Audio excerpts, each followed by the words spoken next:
Umeshawahi kujiuliza kwa nini ukimuuliza mtu swali la msingi au hoja yenye mantiki kuhusu imani yake, badala ya kukujibu kwa hoja, anaanza kukutukana?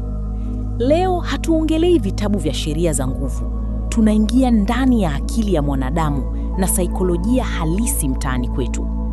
Kwenye video hii, tunakwenda kubomoa ukuta unaowafanya watu kuwa watumwa wa mihemuko na kuona jinsi gani unavyoweza kubadilika na kuwa mtu mwenye akili ya juu.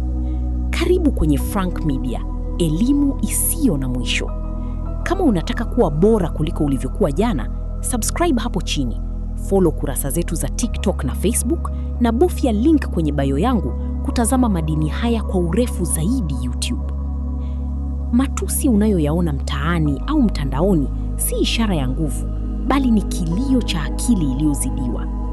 Kwenye kitabu chake cha Thinking Fast and Slow, mwanasaikolojia Daniel Kahneman anaeleza kuwa akili ya mwanadamu ina mifumo miwili ya kufanya maamuzi.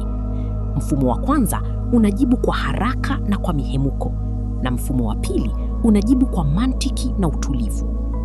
Mtu anapokumbana na swali gumu linalotikisa kile alichokizoea tangu utotoni, mfumo wa pili unashindwa kufanya kazi kwa sababu hana maarifa ya kutosha.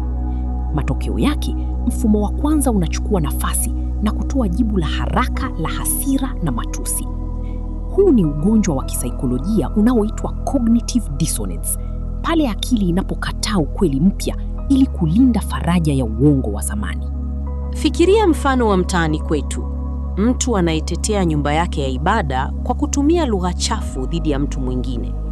Hii inakinzana kabisa na kile anachofundishwa ndani ya hiyo nyumba ya ibada. Kwenye kitabu cha The Righteous Mind, Jonathan Haidt anabainisha kuwa wanadamu huwa hawafuati dini au itikadi kwa sababu ya ukweli wa kiakili, bali kwa ajili ya kutafuta utambulisho wa kikundi, tribalism. Wanajiona wao tu ndio wema na wengine wote ni wabaya. Mtu anapouliza swali la msingi, wafuasi wenye msimamo mkali hawaoni swali la kujenga, wanaona adui anayetaka kuwatoa kwenye kundi lao. Hapo ndipo uoga wa ndani unajificha nyuma ya koti la hasira na fujo.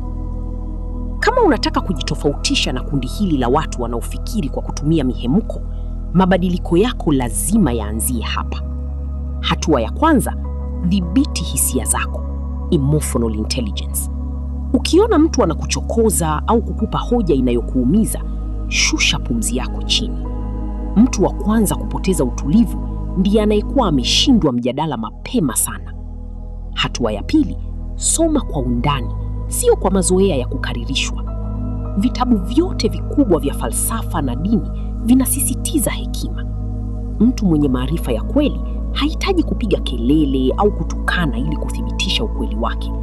Utulivu wake na nguvu ya hoja zake ndiyo silaha yake kuu. Acha kufuata mkumbo, anza kufikiri kwa kujitegemea kuanzia leo.